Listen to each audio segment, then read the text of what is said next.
की। दोनों की शादी को अभी 3 साल ही हुए थे। लोगों को लगता था कि सब कुछ ठीक है, मगर दीवारों के पीछे चीखें थीं, खामोशी में छपी अज़ियतें थीं। फरहान एक ज़िद्दी और गुस्से वाला इंसान था। बात बात पर शक करता, छोटी छोटी बातों पर समीरा को डांटता, कभी आवाज बुलंद करता, कभी हाथ भी उठा लेता। समीरा एक मासूम नर्म दिल लड़की, वो सहती रही, खामोश रही, सिर्फ इसलिए कि इसका मान इसका शौहर है, सिर्फ इसलिए कि वो अपने माँ बाप को बदनाम नहीं करना चाहती थी। एक दिन समीरा ने बस इतना कहा, मुझे अपने मैके जाना है, उम्मी बीमार है।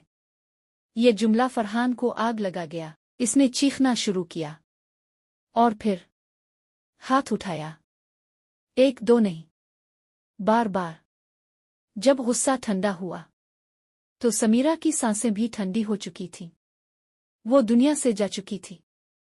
फरहान को जेल हो गई, मगर वो पछतावा, वो खामोशी अब उम्र भर का कैदी बन चुकी है। मोहब्बत में बर्दाश्त नहीं तो कुछ भी नहीं। गुस्सा पिल भर का होता है, मगर उसका अंजाम सारी जिंदगी के लिए होता है। अगर ये कहानी आपके दिल को लगी हो तो लाइक करें, चैनल को सब्सक्राइब करें और घंटी ज़रूर दबाएं ताकि अगली कहानी आपसे ना छूटे।